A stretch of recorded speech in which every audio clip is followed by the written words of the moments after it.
tant que Premier ministre chef du gouvernement, organisateur de l'élection, je peux me satisfaire de la discipline et de l'organisation qui prévalent en ce moment.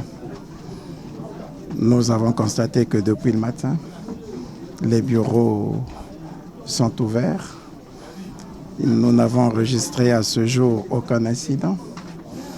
Comparativement à ce qui s'est passé il y a 5 ans, où dans cette circonscription, effectivement, il y a eu un retard à l'allumage, où jusqu'à 9 heures, certains bureaux n'étaient pas ouverts, où il manquait du matériel.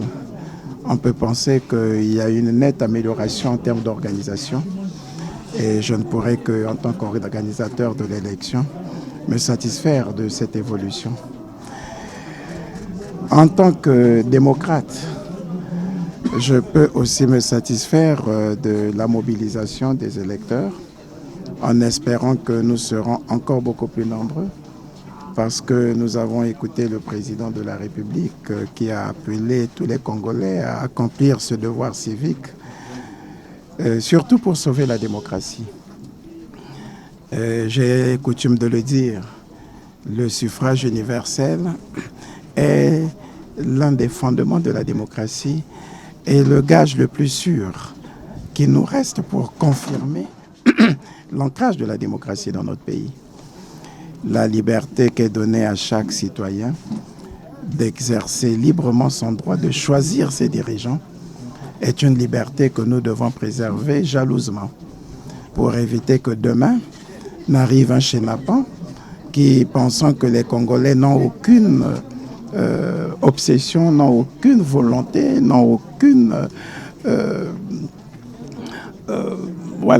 obsession pour les urnes, qu'un chenapan puisse dire, bon, finalement, on peut se passer de l'élection libre et transparente et trouver d'autres mécanismes d'accession au pouvoir. Ce serait un grand recul.